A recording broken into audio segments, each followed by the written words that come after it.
We got it. Thank you so much, Anna. You never know who might appear in the background. You know, I'm just waiting for Q to show up, as a matter of fact. So without further ado, let's take the ship out of dry dock, shall we? As usual, I would like to welcome all carbon-based life forms, and also the same goes, of course, for any silicon-based entities, non-corporeal beings, even though they're kind of difficult to spot, even in a virtual environment, trans-dimensional creatures, and synthetics. Now, in a sense, the way we are meeting here today, wherever here actually is, we're all sort of disembodied virtual echoes of our biological shells. But I would like to begin our little foray into Star Trek as interdisciplinary practice by quoting the father of Vulcan logic, who said in an original series episode, and that is Surak, of course, who said, and I quote, "I'm pleased to see that we have differences. May we together become greater than the sum of both of us," or in our case, the many of us. So before we get rolling, I would like to thank our conference organizers on behalf of our group of intrepid Trekademics for having us here. A big shout out, particularly to Marta Marini and my good friend and frequent collaborator, Michael Fuchs. So this is a roundtable discussion about Star Trek, one of the largest and longest running science fiction popular culture behemoths out there. But if you read the abstract closely, it's our talk today, or our conversation rather, is all about understanding and using Star Trek, either bits of it or the whole thing, as interdisciplinary practice. And it's something that my co-panelists and I not only share, but it's something that has brought us together and keeps bringing us together at different times and in different constellations, even though all of us come from rather different academic and professional disciplines. And we're really talking about very different academic disciplines and knowledge traditions that under normal circumstances, that is our neoliberal, necrotic academic reality, would likely not engage in a lot of collaborative work. But we've done something different there. So now our roundtable today could have been actually a lot larger in terms of the number of panelists, because over the years all of us made the experience that Star Trek has that certain something that allows us to connect and collaborate across discipline boundaries. And that's what we want to talk about today. And what we've envisioned for this roundtable is basically a three-part structure. We decided that we'll all introduce ourselves, actually, and also tell you all a little bit about how Star Trek has informed our work and how we've been employing it in different educational, research, and professional contexts. From there, the five of us will engage in a little bit of what we hope will be an in-depth conversation about what makes Star Trek this thing that we call interdisciplinary practice, and more specifically, what deploying Star Trek as a tool, indeed even as a method perhaps, can bring to the STEM table. So how we can add those two letters that we suggested in our title already. And then after that, we'd like to hear from you. So your questions, your experiences of perhaps working with Star Trek in STEM, but also in non-STEM related fields. So that's roughly the roadmap. And without further ado, I would simply like to ask my co-panelists to introduce themselves in alphabetical order. So we'll start with John, move on to Amy, then Lukas and Elizabeth, and I will introduce myself at the very end. So John, the floor is all yours. Well, thank you, Steve. I'll take it. I'm not sure what I can get for it in this day and age, but I'll try. Quick question now, should I be sharing some slides to introduce myself? If you would like to share some slides, please go ahead. Okay, let me see if I can do that now that I've said that I will.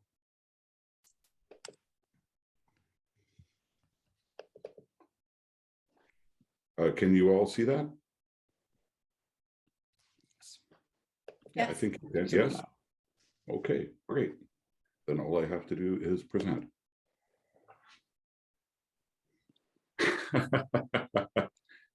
Okay, it's not letting me present. That's the first. Anyone know the shortcut key? You clicked the wrong button. You didn't There click it present. is. Yeah. Thank you. It's hard to do that with other windows on top of the screen, but that's just my excuse. So my name is John. I've got a whole lot of titles that come after the name. Let's not embarrass each other by asking me to remember them. I've just demonstrated that I'm not particularly competent at simple things. If you do want to find me or my work later, you can find me through these different contacts, and they're going to come up again in a moment. I'm a consulting researcher in Silicon Valley, and I've worked at a couple of small companies, well, small multinational companies that people have never heard of, and at a few fairly big companies that people may have heard of. Mostly what I do is I get called in to solve problems for folks who have been working on a problem for a long time, mostly to do with user experience or something like that, something about how human psychology and human ergonomics apply to the communication between people through a digital medium or through some other tools like semaphore or Morse code. I've worked in a number of different fields. I've published in a number of different fields. I'm very happy to have one of my regular collaborators here, Dr. Lukas Esterle, who will be introducing himself in a little while. We work quite a bit outside of Star Trek, not just in the Star Trek realm that Steve's already referenced. But let's see. So yeah, like I said, my work is mostly in trying to communicate complex issues to people who don't want to think about them as complex issues. And I often think back on one of the greatest physics teachers who ever lived, Richard Feynman, who said that science is a belief in the ignorance of experts. And you'd be surprised how violently that phrase is met in Silicon Valley. Nobody wants to admit that they're ignorant here. And yet my experience is that if you don't admit your ignorance, you can't learn. So my position on Star Trek as a teaching tool, well, I use it constantly in my professional work, as well as when I do have the chance occasionally these days to lecture academically. But basically, scientific thinking only works as a social activity. The whole point of scientific thinking is that our brains don't work in a way that let us scientifically grasp things. We can perceptually grasp things, we can emotionally grasp things, and we immediately set about, due to this interesting structure of our brain, we immediately set about finding rationale for why we believe what we believe. And we use all of our intellectual powers to convince ourselves that we are right, instead of using them to try to look more closely for the truth. So it's really important to collaborate with people whose opinions and knowledge is as vastly different from yours as possible, so that your mistakes can be called to the fore.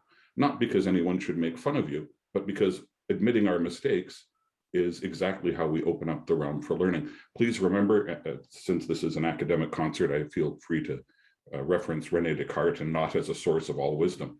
1,000 years before René Descartes said cogito ergo sum, Augustine wrote ergo sum si fallor, which I think is vastly more important. So yeah, that's me.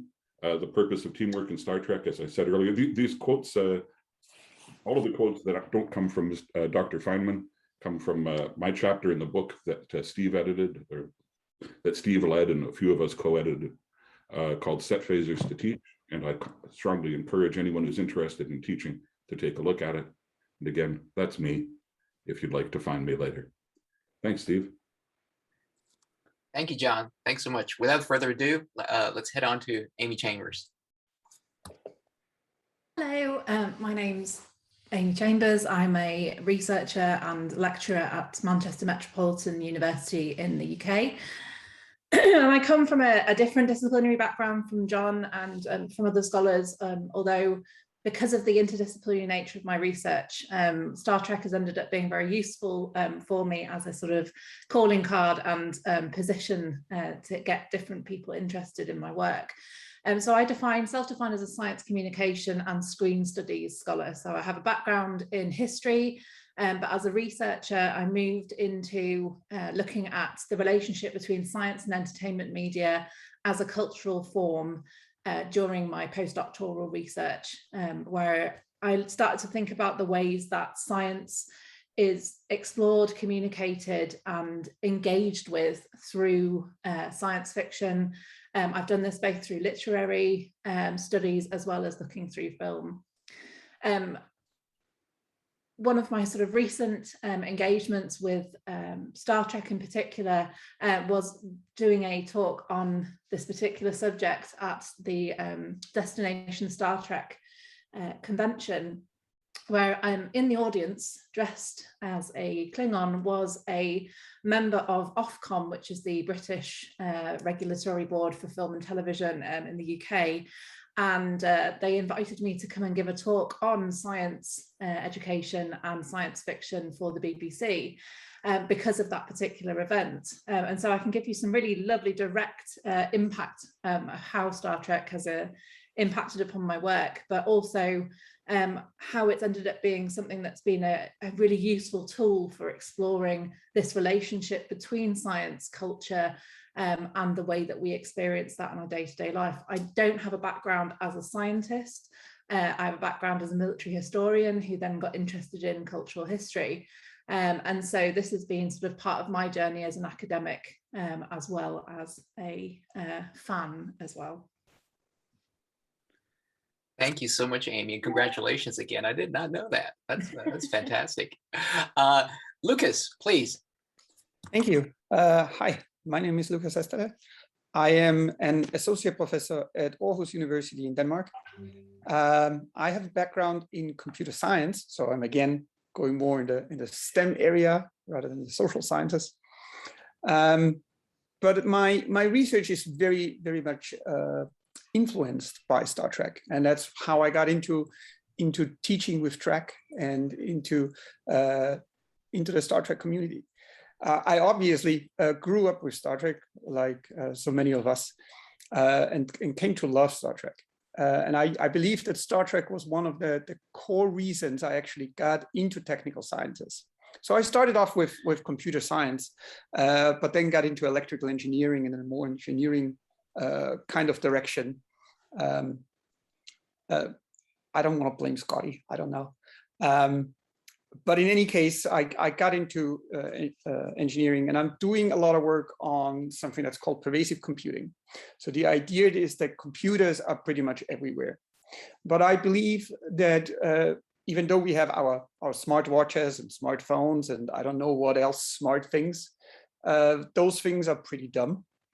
And I'm hoping to get them, well, smarter, hopefully. And there is a lot of inspiration coming from Star Trek, right? If we think about our about communicators that immediately talk to the ship or to the right people.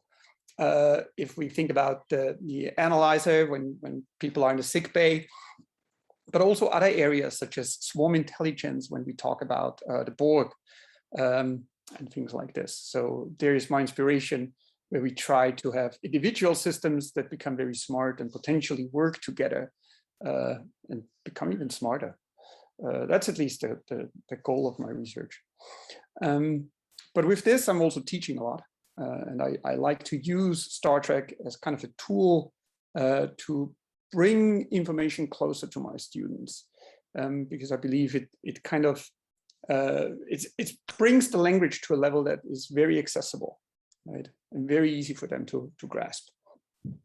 And obviously over the years, I collaborated with many of you on this panel, or some of you on this panel, and hopefully more in this group over the next few years.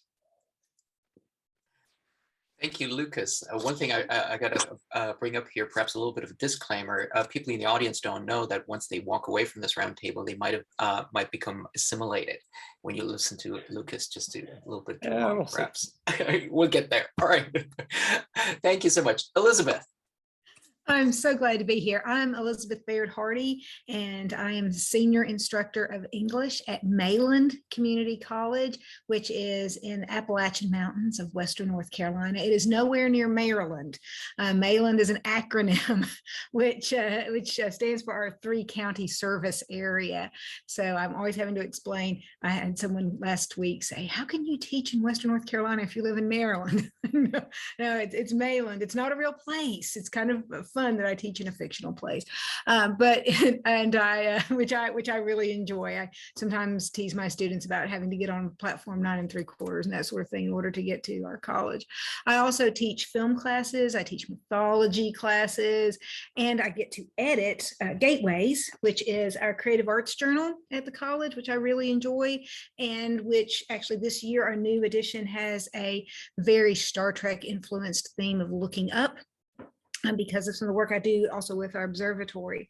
And I've had the opportunity, in addition to lots of other different kinds of things, but for the interest of this panel, I've had a chance to, I have props. I have my copy of Set Phasers to Teach, which I had the joy of getting to contribute to that collection, as well as to Star Trek and History, which I really enjoyed. And so I love contributing and working with some of this wonderful team. I'm really excited to be here today. It feels a little bit like being on the Enterprise. Just hearing everyone's voices and all the diverse representation, I love it's wonderful. And when I was a high school student, I really kind of the way that Star Trek has influenced my teaching. I didn't know I was going to go into teaching, being an English professor. That was not really, I thought I liked Dr. McCoy. I thought I was going to be a doctor and work in space. That's what I thought I was going to do. But unfortunately, when I was in high school, I caused my teachers great annoyance, I'm sure, because nearly everything that we read, particularly in English classes, I would note the connection to Star Trek. It really got old, I'm sure, for them after a while. And we didn't even have that much. I mean, it was the 80s, so we didn't have as much Star Trek then as we do now to pull from. And everything was on VHS. But I think it's really ironic that I've spent the last 25 plus years now doing the same thing to my students, which is probably just a beautiful stroke of brilliance of how that's just kind of worked out serendipitously.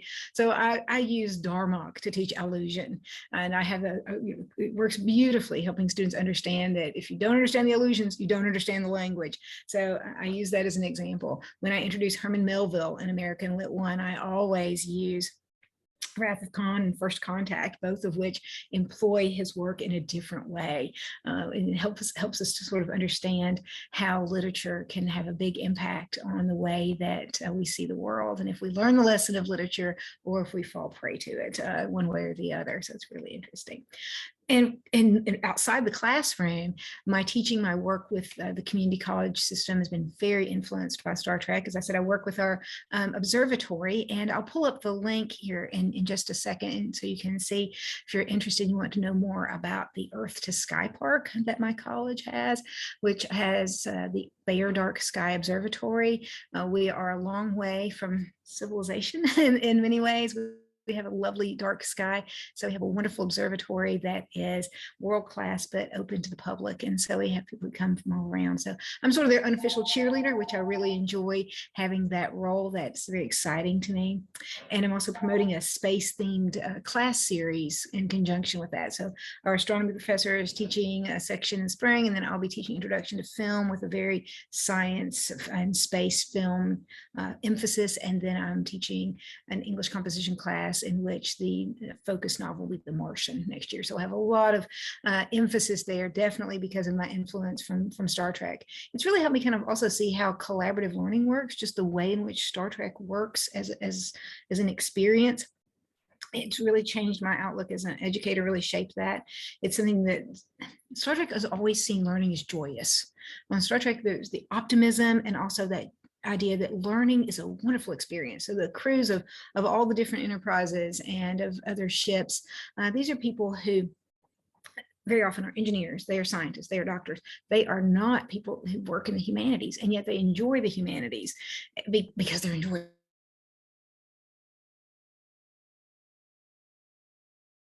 No, I don't always manage to draw my students into cultivating an interest in Shakespeare so they understand all the titles of the original series episodes or anything like that. But maybe some of them will cultivate a love of literature. Maybe they'll eventually understand how an Englishman that dies 700 years in the future still somehow have an influence on Klingons and their appreciation of literature. And I really find Star Trek to be a powerful tool. It's helped me learn my own discipline. It's helped me to be a better teacher. And I really hope that it's been more beneficial to my students than my random high school comments were to my classmates and my teachers. Thank you so much, Elizabeth. I mean, there is quite a bit of overlap between your journey and mine. I'll try to keep my own bio short because it's I don't have time, and you also don't want to listen to me recount my entire life story, but I've been a Star Trek fan since I was wee high. You can't even see it here, since the age of 4. So my name is Steve Rabitsch. I'm basically, my background is American Studies. I primarily focus on, my main background is actually cultural studies and cultural history, and currently with the University of Graz in Austria, as well as the University of Warsaw in Poland. Now, where does Star Trek fit into all of this? I mean, when I say I'm an American Studies person, I primarily teach, as I was saying, cultural history. I focus a lot on early American history, history of the 19th century, westward expansion and all that. and but also quite a bit of science fiction studies. And of course, that's something where early on, even during my graduate years, I employed Star Trek as first for seminar papers and whatnot. So I did not necessarily bother my high school team. Oh, actually, I did, come to think of it. But I definitely churned out one paper after another where I could make Star Trek somehow fit into the class topic. And later on, I was stupid enough to pursue a PhD in that. But how does Star Trek feature in my classes, for instance? Just the other week, currently I'm teaching an introductory class to American culture and history. And opening up that lecture, we did some basic cultural studies 101 work. And this is where I used a handful of Star Trek examples just to showcase this very simple question that lies at the heart of so much science fiction, of course, that is, if you want to boil it down, what if?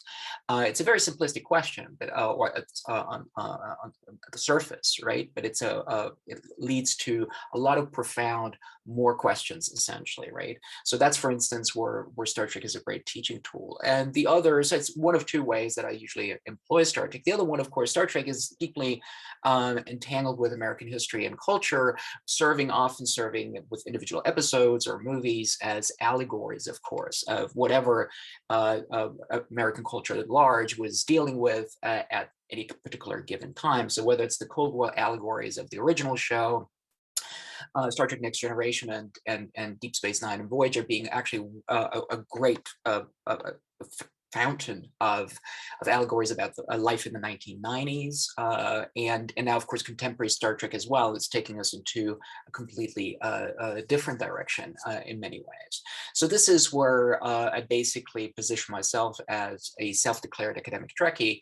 And over the years, yes, I've worked a little bit with Star Trek, published a couple of things. A couple of things are still ongoing, and it's also allowed me to, and this is basically also working sort of like a segue into our main discussion also. It allowed me to not only meet the people who gathered here today, but many other people from all walks of life, but also within an academic context, people from many different disciplines who, without actually, at least from my personal experience, without having Star Trek as sort of like a common, I don't know, a meeting place, if you will, I would have probably never met someone like John or Elizabeth or Lukas or Amy. So that's where Star Trek is this sort of like interdisciplinary bridge or practice, if you will, comes in.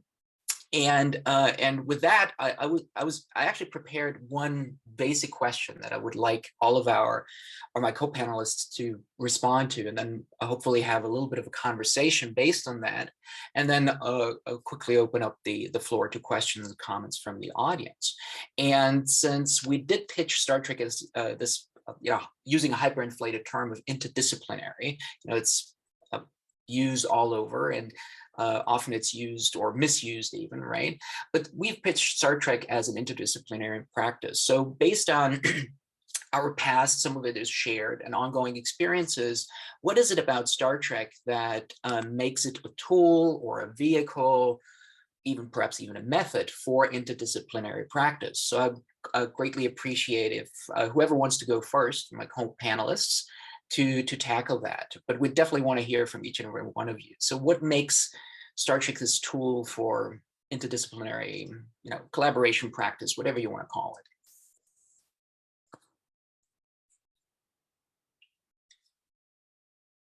Just like in class, you ask a question and nobody unmutes themselves. All right, Amy, there you go. Get started.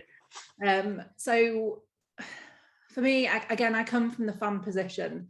So I really like Henry Jenkins' idea of the ACCA fan, this sort of person who combines those two sides together. So for me, it is a space that I enjoyed first as a fan, and then I've come to it later as an academic researcher. And as a space that's really fruitful in terms of how it's created from the original series. And as a quote from Roddenberry from The Hollywood Reporter, where he said that the premise of Star Trek was that the American audience was far more intelligent and perceptive than the so-called experts insisted.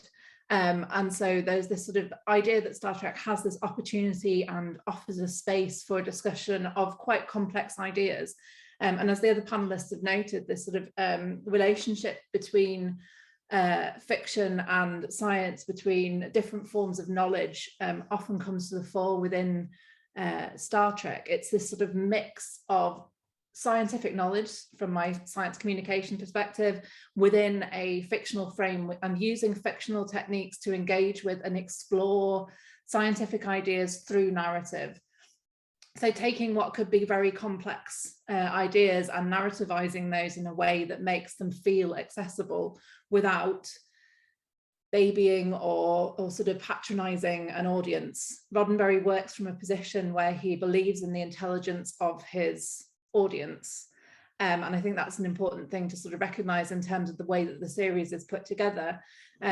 Science fiction, we fight against a lot of stereotypes around people's understanding and engagement, that it's, sorry, Atwood, that it's all about little green men and a sort of silly space adventures. Whereas actually, for me, science fiction is that space of negotiation and understanding of science in my particular interest case, but also of different forms of culture that intersect with this world that's been created by someone who recognized and respected the people that he was creating for. That's my piece. Oh, Amy, that is wonderful. And I love that you pointed that out about the little green men. My mother, who is the person who hooked me on Star Trek at an early age, was, she always said the reason my father didn't like Star Trek is we had this silly idea that it was about people on a spaceship. That is not what Star Trek is about. Or as C.S. Lewis would say about stars, when Eustace thinks that he can't believe that stars are people in the Voyage of the Dawn Treader. And there's this great line that even in our world, you know, yes, stars are made of flaming gas, but that isn't what they are. And so Star Trek, it's made of all those pieces, but that's not what it is. Star Trek is about people, and it's about community, and it's about learning, and that's really where it all is. And if you can get past the little green men barrier there, there is so much to Star Trek that really helps us see the beauty of the idea of being interdisciplinary, of people not competing with each other in their disciplines, but working together and seeing how those disciplines intersect, that all knowledge is a web, that it all intersects, it all connects. And Star Trek both illustrates that with its characters who behave that way, and then with its content that allows us to create these communities. And I love, and it's really exciting, those of you who are not on the panel, it's really exciting for some of us panelists. I've never heard your voices before, my friends. And I was actually sharing with my class this morning. It's early here in the mountains this morning. It's a beautiful fall morning here. And I shared with my early class, I said, I'm so excited I get to hear Steve's voice for the first time. And so there is this, because when I watched Star Trek as a fan, I thought, wow, how wonderful these people, these congenial, wonderful, collaborative relationships that these people have. And in this fantastic meta way, Star Trek has allowed us to develop those relationships and then pass that on to our students. So it is really beautiful how it's worked in all those layers. Same here. I'm so happy to hear. I mean, I've heard most of you speak except for Elizabeth, so it's great to hear you zoom in right from the mountains. I got a particular weakness for that type of language anyway. So, John, please. Well, thank you, Steve. Great comments so far, and I'd just like to, if I could, I'd just echo them and then leave. But that's not in my nature. Roddenberry said in his introduction to the Next Generation Technical Manual, just to try to out-nerd everybody, he said that the Starship Enterprise is a real ship. It's not a ship of steel, or duraluminum. He said it's a ship fueled by the imagination of the fans, and that it takes us on a voyage into the nature of humanity. And I think that's a really important thing to consider. My own journey as an interdisciplinarian, enjoying the interdisciplinary world of Star Trek is a really long one. I started out as a professional artist many years ago, and then I moved from that into social science. My first university degrees are in social science. From there, I moved into education, and then somehow accidentally found myself working in a technical field where computer science had always been a hobby in the background. and I became a biomechanist and a hard scientist. And then from there, I fell into engineering and ended up with, I think if you count college diplomas, I've got about 10 diplomas and degrees, and all of them are in different fields. And the things that made that possible are, for one thing, being an insomniac who could work full-time and still study full-time, but then having this notion that it's good to have knowledge in more than one area, right? Which comes a little bit from my parents, from my father especially, comes a little bit from being a fan of Leonardo da Vinci when I was a little kid and thought, this isn't just an artist. This is an artist who wanted to know what made things look the way they looked. But a huge part of that came from growing up as a little kid watching the original series and being introduced to engineering and science and medicine on that show, where, as a couple of folks have already pointed out, everything was collaborative. I often use the example, whether I'm in a circumstance that allows me to refer to Star Trek or not, I use the example of the arguments between Spock and McCoy to talk about Kirk's decision-making process. He surrounds himself by people who are experts who disagree and lets them argue so that he can have the benefit of their absolute strongest opinions. And that isn't always played for effect in the early writing of the show. I agree with what Amy said. Roddenberry was a genius, writing for the highest level of intelligence of the audience, writing higher than any other show that was on TV at the time. But he wasn't the only one doing that. And some of the episodes of the original series are so abysmally bad. It's actually kind of fun to get together as fans and watch them just to see each other cringe. But this interdisciplinary idea, this idea of extreme disagreement leading to a greater understanding, a more informed opinion, that's where we have to go, isn't it? Don't we have to leave behind the exact opposite of that, which is the Facebook streaming of people's shared opinions so that you are only exposed to the opinions? I don't mean to criticize Facebook, but I've worked there and I criticize Facebook. I know it's a popular thing to do now. But if you're only exposed to people who agree with you, then your knowledge becomes narrower and narrower and your opinions become more and more extreme, because you can only get reaction from people who agree with you by being more extreme in the agreement than they are. Whereas if you're exposed to the opinions of people who disagree with you, as long as they do so politely, you end up getting good reactions just from having a different opinion. And that's what we have to aspire to. Well said, as usual. Well said. Thanks so much, John. Lukas, do you want to pitch in on that? Well, I'm a bit the outsider here in this round, because I'm the least interdisciplinarian. So this is maybe just to keep you in mind. I won't out nerd anyone with literary quotes or anything. But I found it really interesting because I wasn't aware of what Amy said, that Roddenberry actually designed or figured that the American population is smarter than the producers or the executives thought they are. I think this is really interesting from how I use Star Trek, because as I said in my short outline, I like to use a lot of concepts that are introduced in Star Trek I like to use the language they use in Star Trek to introduce concepts to students, such as pervasive computing or swarm intelligence, right? And the nice thing is I can explain this to things that don't have, to people that don't have a technical background. So it gives an opportunity to get into interdisciplinary fields. And I do work with people in biology. I do work with people in animal science, and I do work with people in business and engineering. So traditional engineering, less electrical and computer, but civil engineering. And I can bring up Star Trek. I can bring up concepts from Star Trek, such as those, and they have an idea and an understanding of what I am doing.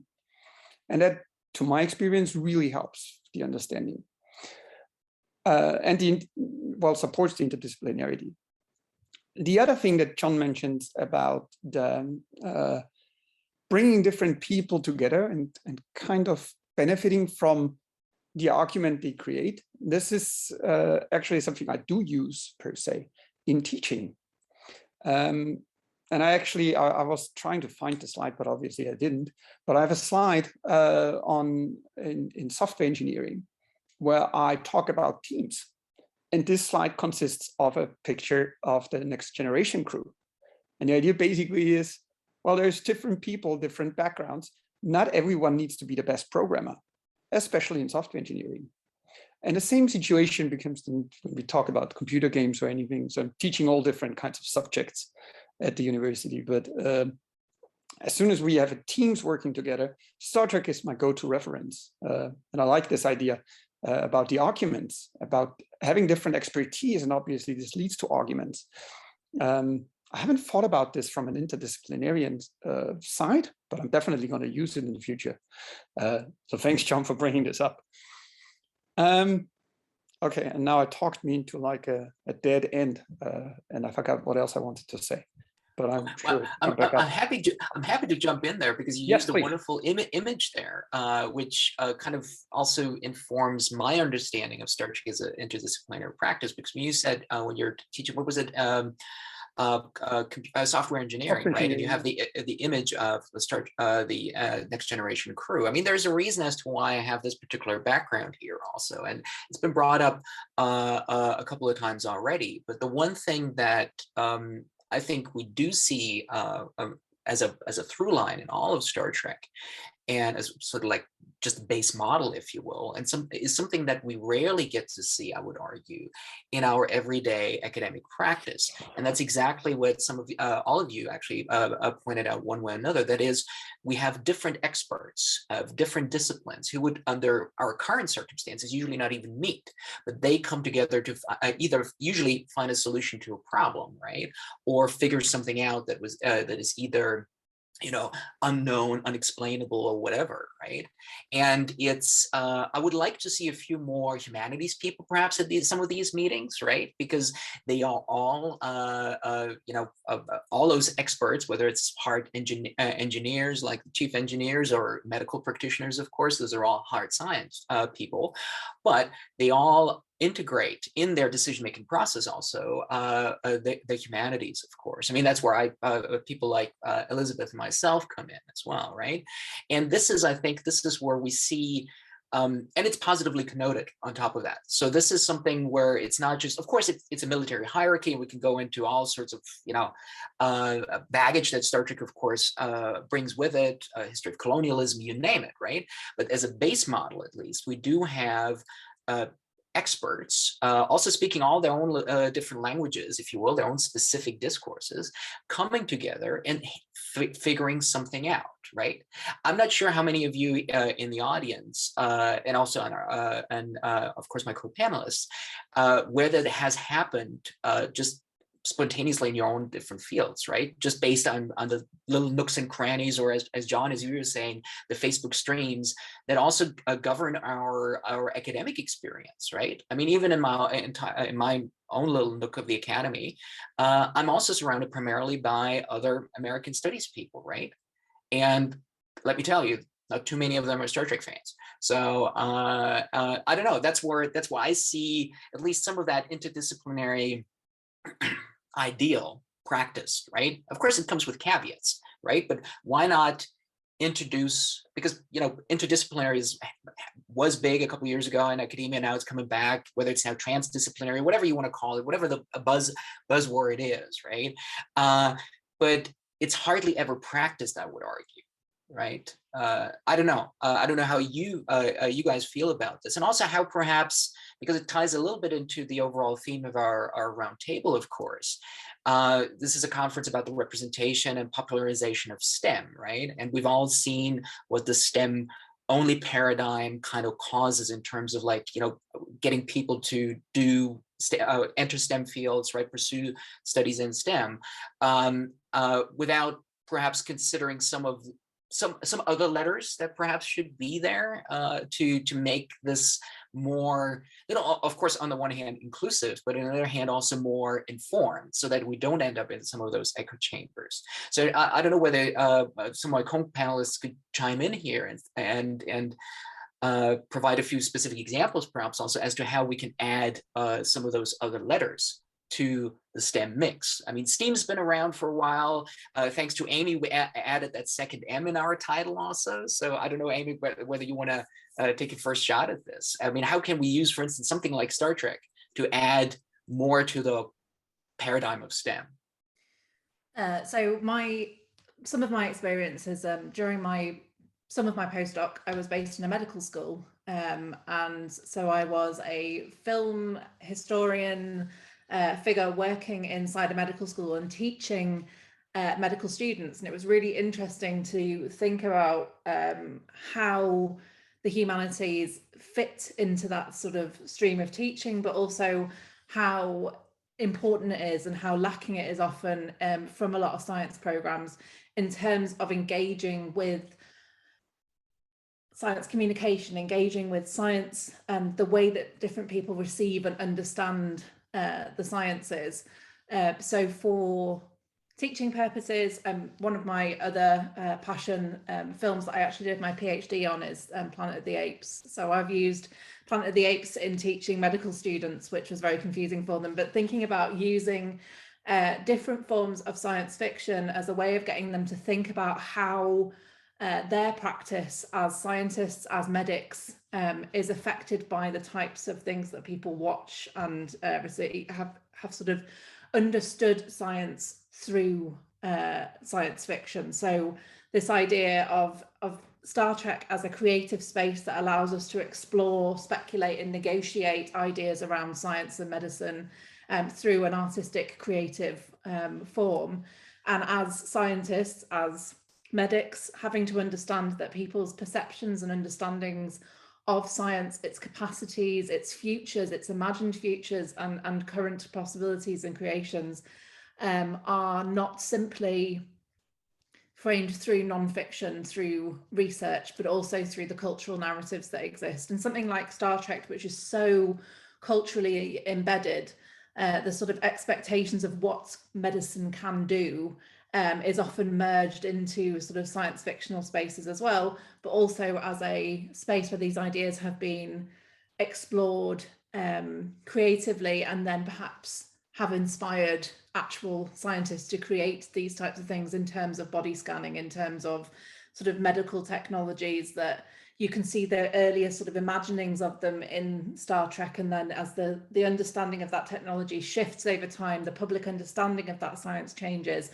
as does the reality of the sciences as well. So for me, Star Trek sits in this fascinating discourse of understanding shifting attitudes to science and technology, and seeing, I argue Star Trek as a document of the public understanding of science because it's been running for such a long time, and these ideas of science change and shift throughout it as our expectations and ideas about what science is and what it can do shifts as well.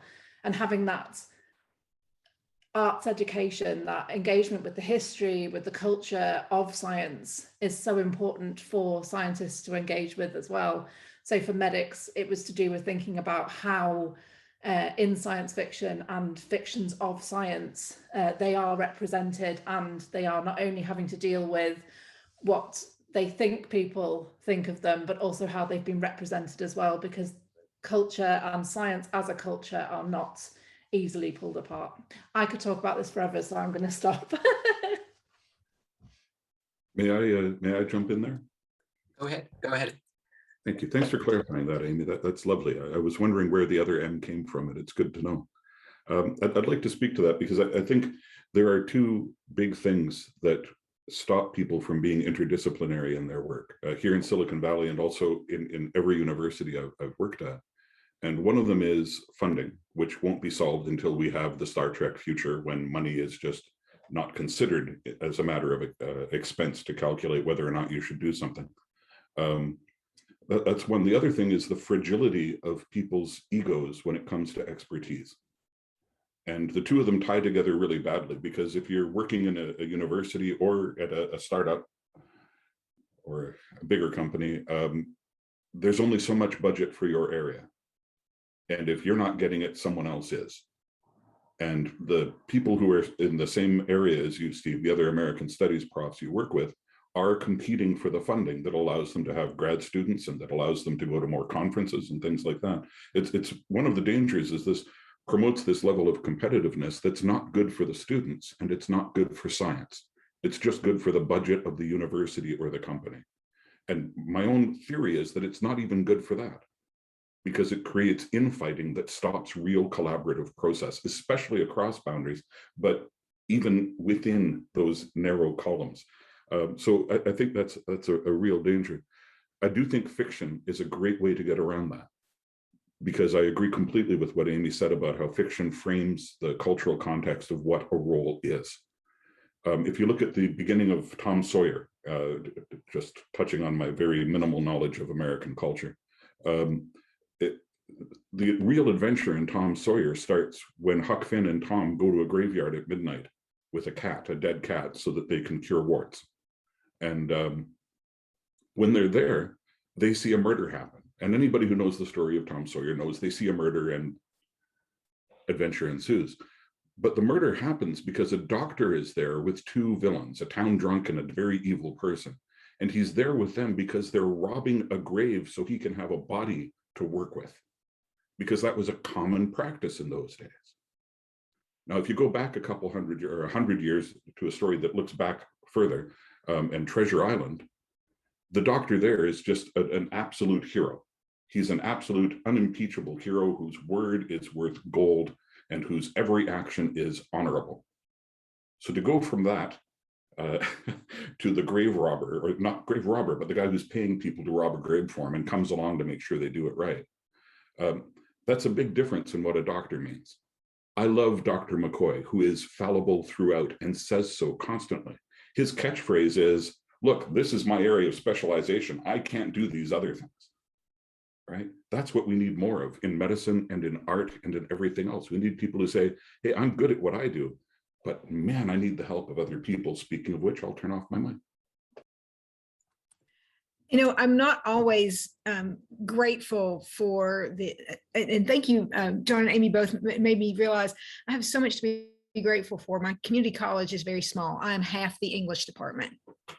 I'm it, and we all teach. I teach freshman composition because I have to, but I love it. But there are times that I think, wow, you know, these big universities, they have all this money, and but they don't maybe. And there's that Star Trek optimism. I'm looking, going, you know, sometimes having to be a miracle worker allows us to be maybe a little more grateful for our colleagues.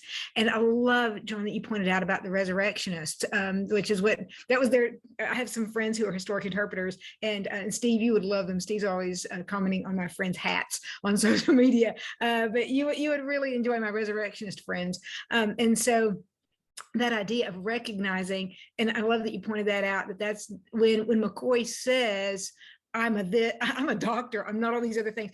He's not saying, stop bothering me. He is saying, we have other people who specialists it. Let me stay in my lane and let these other people do what they do and do it beautifully.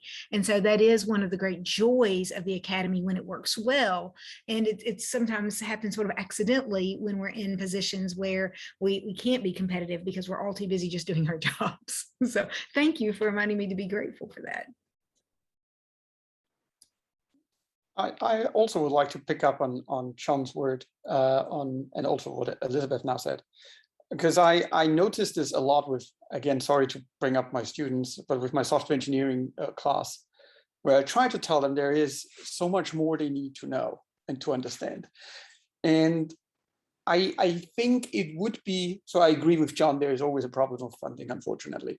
So we won't get social scientists into software engineering, or teach software engineering even, though I think it would be important, because I guess there is an important aspect for students to learn that no, they are not the expert in everything, and they have to communicate and interact with other people. And yes, they work on a computer and they build software, well, especially in this course, but the course is not about building software. That's what I'm trying to tell them and to explain them, but actually working with people to get the right software, right? And usually when we start the course, the students will, when I try to give them the idea that they have to have a discussion with their customer, and I put this in quotation mark because the customer is me, and I pay them in grades, I tell them they have to interact with me, and they won't succeed if they don't. And it takes them usually a couple weeks, 4 or 5 weeks, until they realize. So in the beginning, until they realize they need to communicate with me. In the beginning, they will be like, I know what the software needs to do. I can implement it. I don't need to talk to you. Until I bring up things that they didn't expect. So sudden changes in what I want the software to actually do. Right? Until they're like, oh shit, we should probably talk to this customer to figure out if there is other things that we might want to look into. So exactly this, trying to figure out, they don't know everything. And yeah, again, I might come out of a niche. So I'm less of I'm more being approached on doing interdisciplinary research when it comes to biologists or animal sciences or business sciences, constructions engineering, whatever.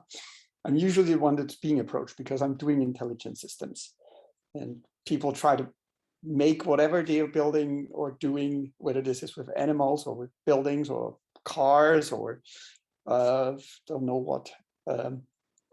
They would come to me and be like, well, we have this problem, we want to make it more intelligent. But not always succeeding, but I'm potentially I'm less trying to involve them because I'm having my hands full. Luckily, I'm in a very lucky position, having my hands full with work as it is. Anyway, sorry. I think this was great. You know, this is like now I lost my train of thought there for a moment because you've given me a bunch of stuff to think about. I'll circle back real quick because the one thing that I see emerge as a bit of a through line here is, of course, something that it keeps coming up in many ways. That is the ability to communicate, to tell.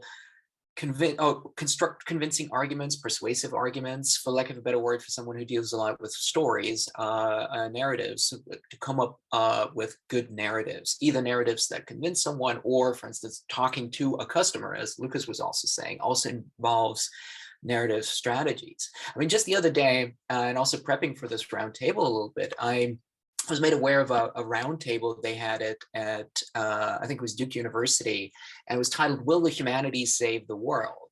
And they had a lot of people there, particularly people from the energy humanities and related fields. So they were primarily talking about, of course, or kind of reacting to the Global Climate Summit.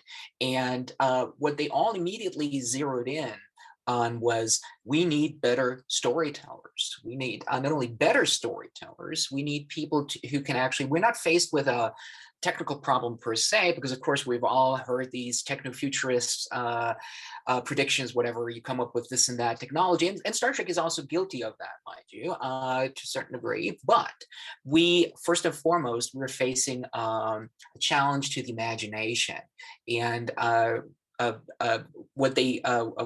forget now which of the speakers it was that, like, we need to recover a sort of deleted history of what is actually and also politically possible. So to convince decision makers, the people who hand out monies or decide over our funding. I mean, I'm not sure whether any of you could perhaps speak to that a little bit before we then also bring in some of the audience, perhaps, where you ended up in situations, because I personally, I would also like to hear that, because this would allow me perhaps also to convince some of the decision makers I have to deal with occasionally, where you ended up, might have been either using Star Trek or something else to make these points where it was sort of like, you know, it was either about funding or actually break down some of those competitive structures where you potentially use Star Trek to convince someone to actually not follow the MO that seems to be the MO in academia and also professional fields, which is basically a capitalist logic, right? So I don't know whether any of you had any positive experiences also with something that where this, because we need, apparently this is something we need more of, right? I come right back before I give the word to John. It's just 3 sentences. A positive example, I have a fantastic section head at the University at Aarhus, and he's super supportive in collaboration. So he's actually actively working against this competition, and it's like, okay, guys, we have to work together. Every single one is having their expertise coming again towards Star Trek. He doesn't mention Star Trek, but it comes right off the book. That's a great side. Right? The other thing, and this is now not being Star Trek used, but I want to use Star Trek when I try to formulate my argument. But I'm currently teaching a course on computer games, because who doesn't like a good computer game? So yeah, I try to teach students that, and one of the main issues I'm having is they are not storytellers. They are engineering students. And the biggest problem I realized is finding a good story. So I'm definitely going to use Star Trek to convince our teaching, head of teaching program to get some social sciences in here and foster interdisciplinary. Right? And I know that this is done at other universities, as you guys know, in Austria. So yeah, that's the plan at least.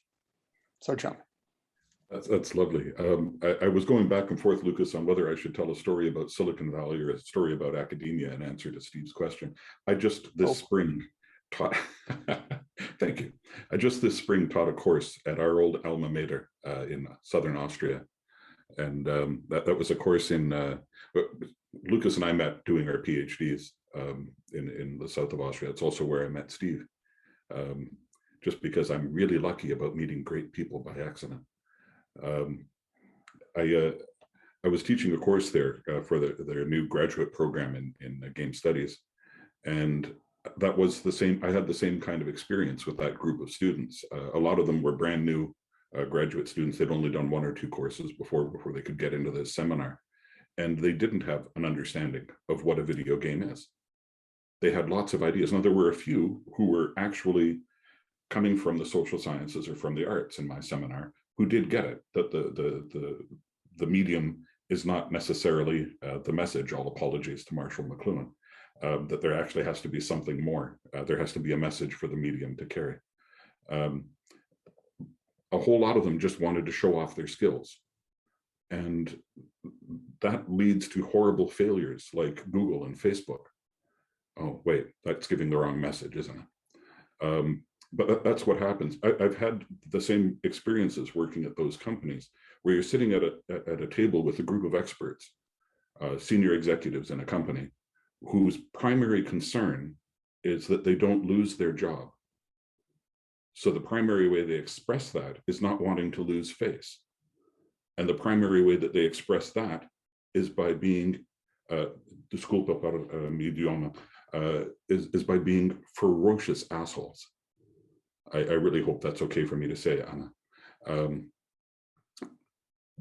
They try to shut down anything that didn't come from them. They try to shut down anything that might contradict something they may have said once, or worse, written once, because they're always after protecting themselves. Now, in answer to your question, Steve, the way around that is to create an environment where I almost always, if I'm in a company, I'm there because their experts couldn't do something.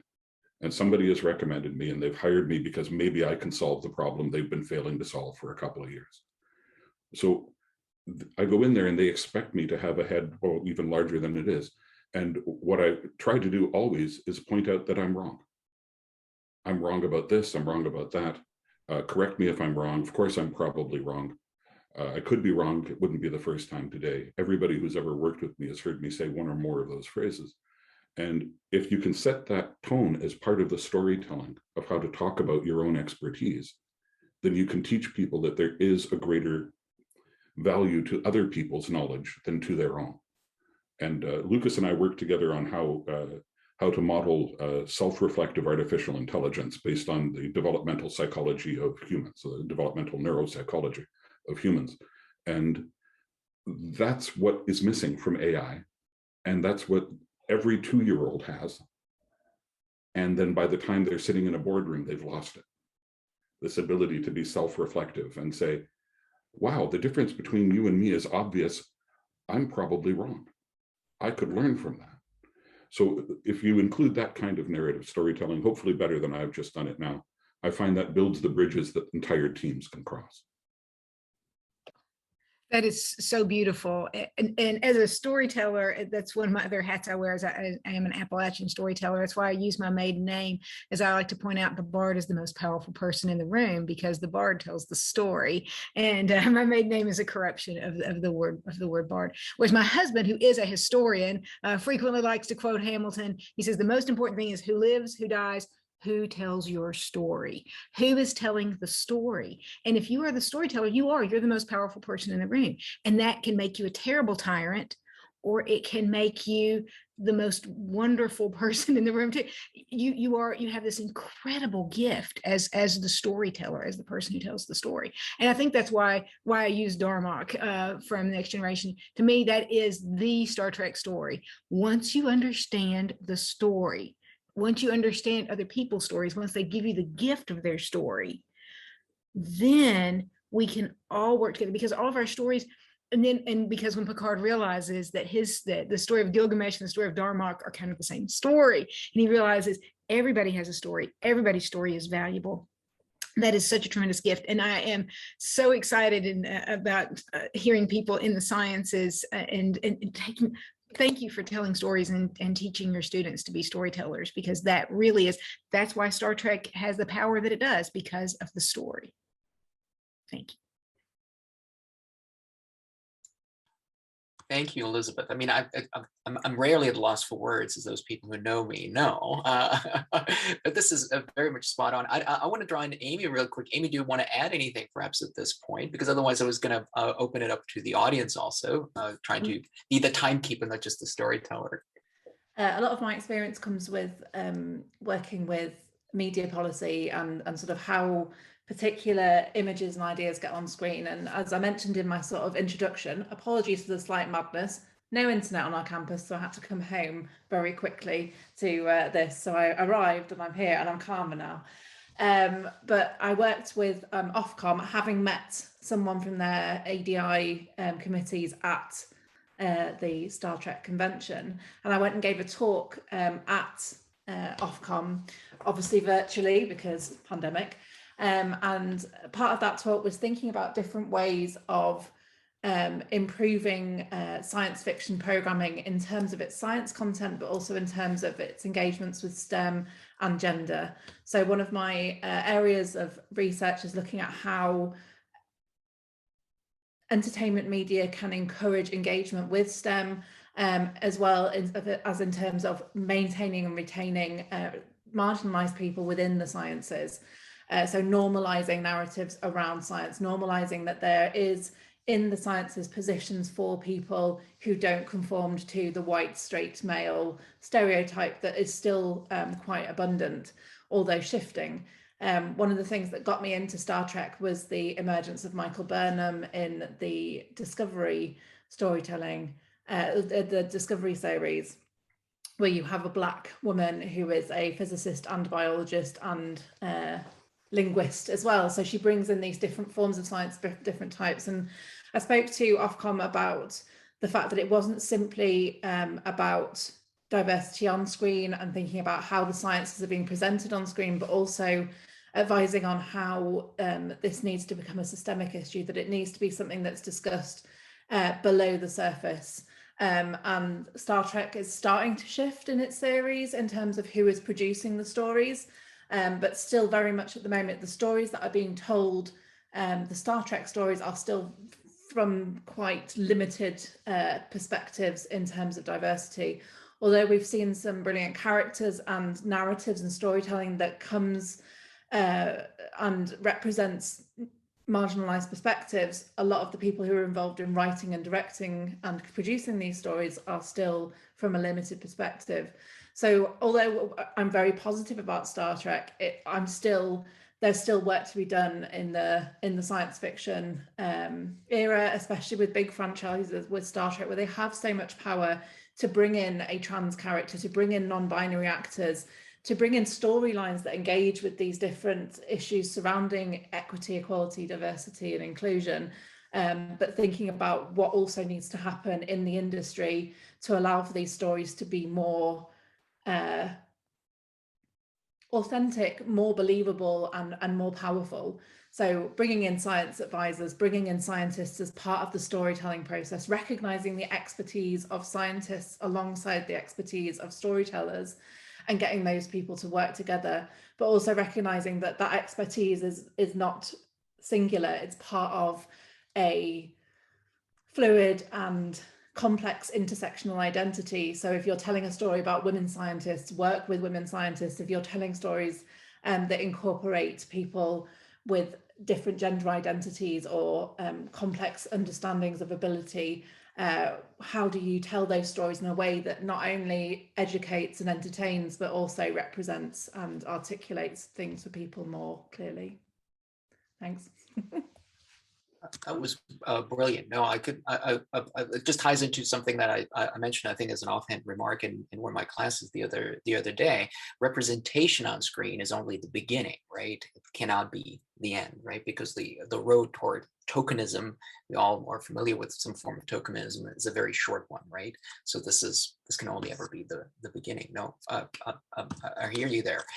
Since we are kind of in the final third of our roundtable already, I would really like to open it up to our very patient audience also, and see whether they have either, I don't know, comments, questions. You can also totally nerd out here, I guess. That would be totally okay, right?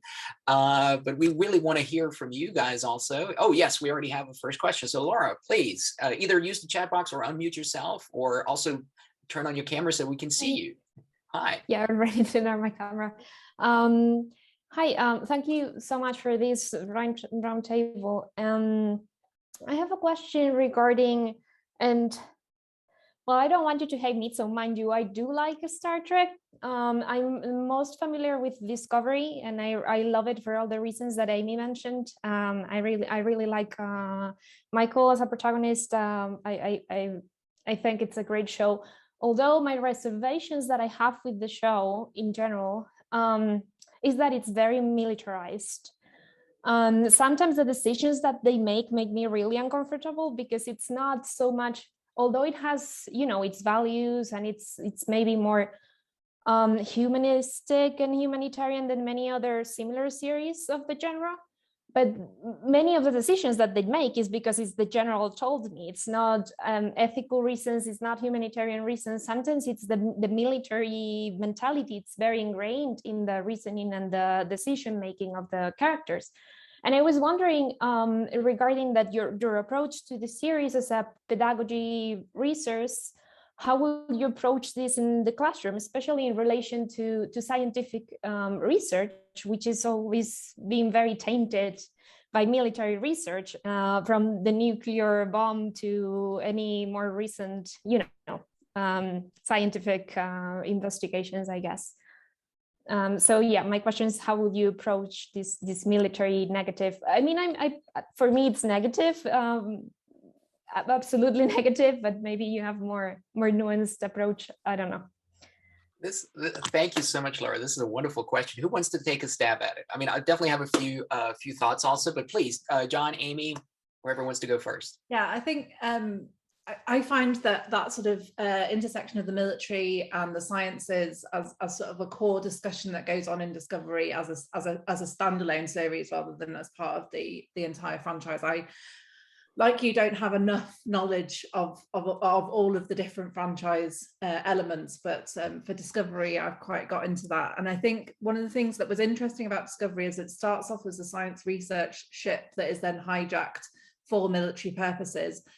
I think in part to critique that tension between military technologies and humanitarian technologies, and this fits into what we've just been talking about in terms of funding, in terms of where the money comes from to allow for these particular technologies to be developed, for them to become realized, and the tension in terms of the sort of militarization of that particular world is problematic, but it also recognizes the history of that particular institution, if we're talking within the story diegesis of it having this military organization structure.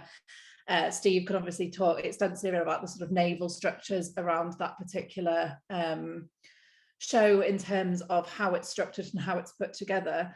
But I think in Discovery, it's a tension that is there on purpose to sort of get you to think about that relationship between the sciences and the military industrial complex, or whatever term you want to use for how there are crossovers between military and scientific training, between the production of particular narratives, between in terms of how those are brought into fruition. But it is one of the narrative tensions, is the fact that it starts off as science and is hijacked into military, and I think that ends up being the propellant for the rest of the show, which is very difficult then to pull away from as they've developed. Please add in other Star Trek useful, helpful bits. I'm going to try to do that. I'm also going to agree and disagree with your thesis. Laura, I love the question. And I think that the fact that you're raising it about Discovery is really important, because Discovery does a couple of unique things, even beyond what Amy so correctly pointed out. Not only does the ship get hijacked, the crew is not a military crew. In every prior version of Star Trek, except for the terrible recent movies, which threw out everything about Star Trek for the sake of lens flare. In every previous version, the crew is military, and they are faced with many situations across every series and the film franchise where their military training is saying one thing, or their military priorities are saying one thing, and their humanism is saying another. And they're having to break rules, they're having to challenge their own ethical standards because of the framework that they work in. But Discovery dealt with that so beautifully a few times by being completely non-military in how the crew behave to each other. There's a great thing that they do at the end of the second season, where they're making the decision. I don't want to throw spoilers at everybody, but they're making the decision about what to do as a crew. And one of the things that they've done throughout the season leading up to that is that they say, "I see you." And they're recognizing each other with a verbal ritual that's nothing to do with military rank, that's nothing to do with the chain of command. And this is vitally important because it's often misunderstood. And this is where I disagree respectfully with Amy. It's often misunderstood that science is supposed to be authority-based as well, just like the military is. I've worked with the military. I'm a peace activist who's worked in military training precisely because of my political beliefs. But that's another longer story. Science teaches us not to obey authority. It teaches us to respect authority and learn from authority, but challenge it at every step. The only reason there is ranking and authority in science is because people get worried about their careers. And they start saying, "I'm not going to listen to anybody else. I'm the senior person here." That's another thing that I have a hard time teaching my students, is especially in graduate seminars. It's harder in undergraduate courses, but in graduate seminars, I always say, disagree with me.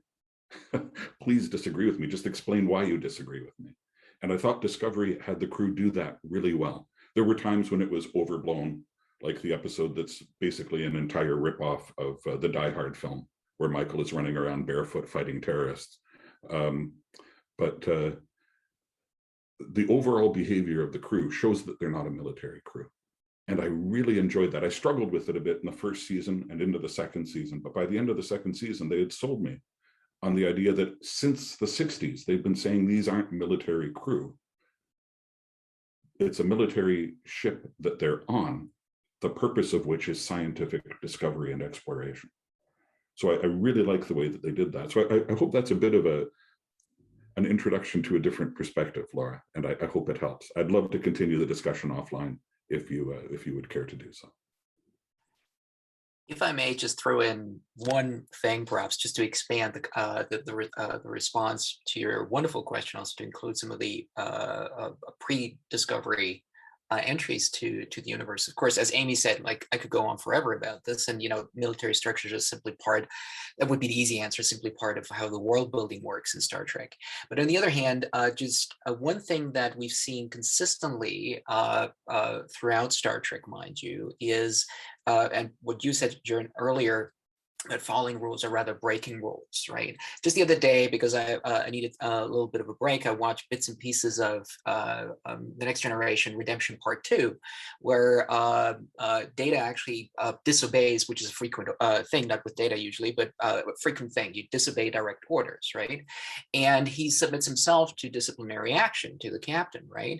Where Captain Picard, being Captain Picard, of course, saying also that Starfleet does not want officers who blindly follow orders, right? Because too much harm throughout history has come from people using that as a defense, only followed orders. Pick any major political or calamity of the last couple centuries, basically, right? So, I mean, that iconoclastic strand has been part of Star Trek since the beginning. Sometimes it's shown through more clearly, sometimes less so, right? But I think it's that very tension that both John and Amy pointed out, that make it on the one hand work, but also make it uncomfortable. I'm not a military person, on the contrary, right? I abhor authority, particularly class-based authority, more so now in the last couple of years, right? We see how some of these things work. So on the other hand, this is yeah, I don't know. I'll probably just shut up here. So that was, so I think the rule breaking or the questioning or the challenging, sorry, that's a better way of wrapping it up, perhaps, as far as my response is concerned, the challenging of authority, and not without having to fear retribution, right? That's the kind of base tone, though, that you'll also find prior to Discovery, I would argue. So. Thank you. Wonderful question. I'd also love to continue this conversation, because when it comes to military and stuff and Star Trek, I've wrecked my mind about this for years. Thank you so much for your answers. Thank you for a wonderful question. Do we have another question or comments, perhaps, or a follow-up? John.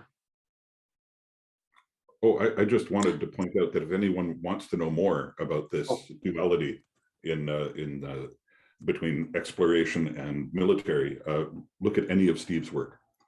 His thesis is a prime example of it, but he's got a book as well that goes into great depth on this, comparing Star Trek structure to the British Age of Discovery, where military and science were on board the same ship for very different reasons. So yeah, just wanted to plug your work there, Steve. Thanks so much, John. It's always very much appreciated. We need those book sales. But seriously, other questions, comments? Now, that was a chance again to nerd out with 5 Trekademics, self-declared Trekademics, who don't have to hide anymore, right? Oh, do we have a? Oh no, there's a link. Thank you, Elizabeth. That was the astronomy project, right? Thanks so much.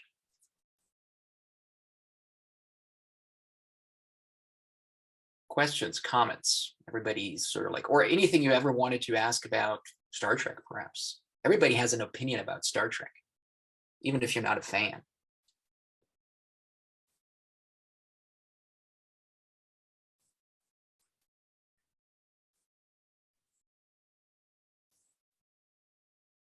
I was told it always takes a few seconds longer on Zoom. I mean, if there's really no further questions, perhaps, I mean, we've got a few more minutes left. I would simply ask my co-panelists also to perhaps, I don't know, share their 50 cents on why Star Trek matters, or, I mean, we've made that amply clear perhaps, but if there's a sort of like a takeaway message you would like to pass on to our audience, something they could also perhaps take with them into their different contexts, whether they are educational, professional, somewhere in between, right? What would those be? Okay, I'm gonna start, if that's okay. Why Star Trek matters? I actually have a counterpoint to this. It's getting harder, at least for me, it's getting harder to use Star Trek as a tool, especially with students. there is obviously new series, there's new movies. Let's not talk about movies, not the new ones. I'm also not a big fan of the new series, but that's again my personal thing. I'm probably an old, I'm old Trekkie. I'm not old, but I like the old Trekkie stuff better.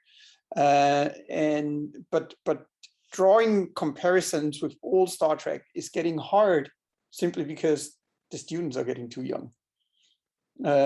They have no idea who Picard is, or even Kirk. They might have heard about it, but they haven't seen anything about it. And I agree, to me as well, it seems that the new series, Discovery, is a bit more militaristic. Maybe I have to start watching again, because I stopped before the end of second season. Maybe I find a new inspiration there. But yeah, that's my 2 cents. Thank I you, have Lukas. to share my, I'm sorry, Stefan. No, go ahead, Elizabeth, go ahead.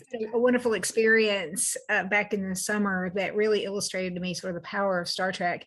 I do a lot of historical interpretation. I do several different time periods. This particular event was doing a Victory Garden program during the Second World War, talking about the civilian role. And was interesting is that we had some other folks doing other time periods of this event, and there was a gentleman who was Cherokee, who was doing a fabulous program for children, teaching them a lot about Cherokee culture. And he wandered over and we were talking, and I was actually helping with some lacing on his kit.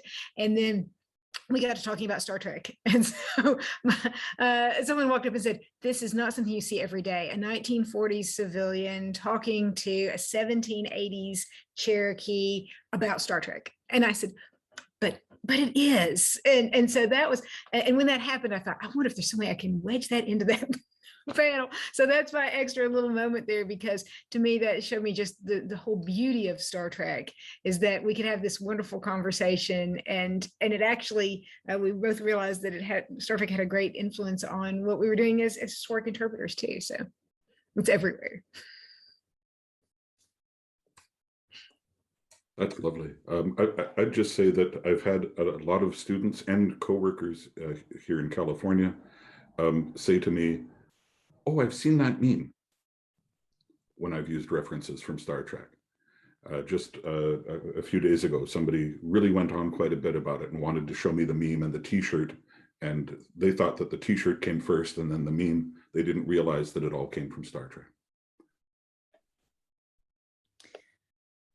I think my takeaway from engagements with Star Trek as a space for engaging with science communication, engaging with narratives of science, is that Star Trek is not just about imagining future technologies, their cultural and social impacts, but also imagining a world that isn't automatically dystopian, where a lot of science fiction is about science in the dystopia and imagining the worst possibilities for scientific advances.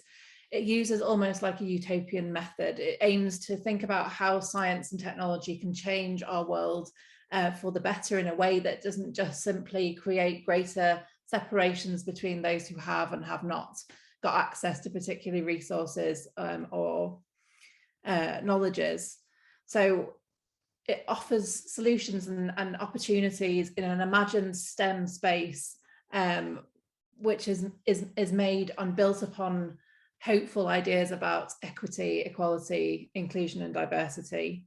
So science is powerful, science is very political, but it doesn't always have to be imagined as being inevitably apocalyptic. And I think that's something that I've really enjoyed thinking through this idea of Star Trek, because it allows us to move away from this automatic discussion of the end of the world. In fact, it allows us to have something that is more utopian, that is filled with possibility rather than sadness.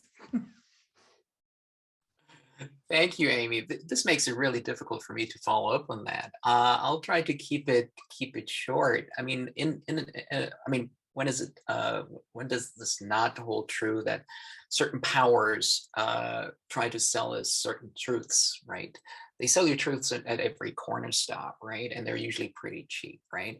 I mean, Star Trek, if there's one thing that Star Trek I think also excels at is, yes, they imagine certain things as in also producing certain answers to potential problems, right? They all come from a particular point of view at a particular point in time. But first and foremost, Star Trek will always stress that questions are the real deal. Wanting to know is the real deal. They might throw in a couple of answers to that, or potential answers, possible answers, plausible answers even perhaps, but asking questions and wanting to know more is the real deal. And that's usually something where I use very often in my own classes, whether Star Trek fits the class or not. You know, I open the class by telling people you will walk away from this class having many more questions than answers. And my job here is to basically try to help you come to terms with this conundrum, and also offer you a few tools perhaps to figure that one out as you keep going. And I think that's something that Star Trek excels at and has excelled at for over 50 years. And it keeps bringing people like the five of us here together. And because it is ongoing, so there is no new content, of course, and they are products of our times and reflect. We all grow older with the stuff that we like. I mean, John is a Star Trek fan of the first generation, so I'm just the next generation, quite literally. So yeah, I don't know. With that, we'll basically. I guess it's okay to call it a day. I would like once again to thank my co-panelists for a most stimulating conversation, the best I've had this entire pandemic, honestly. And also thank you again to the conference organizers, to Anna, to Mike, of course, for having us and for organizing this. And I know how much work this is. Mike and I, we've just done another one. So thank you all. Thanks for coming. Thanks for the audience. And there's a message. Thank you for joining us. Okay, thank you. Was that Amy? Oh, yeah. And yeah, stay safe out there, and never stop asking questions.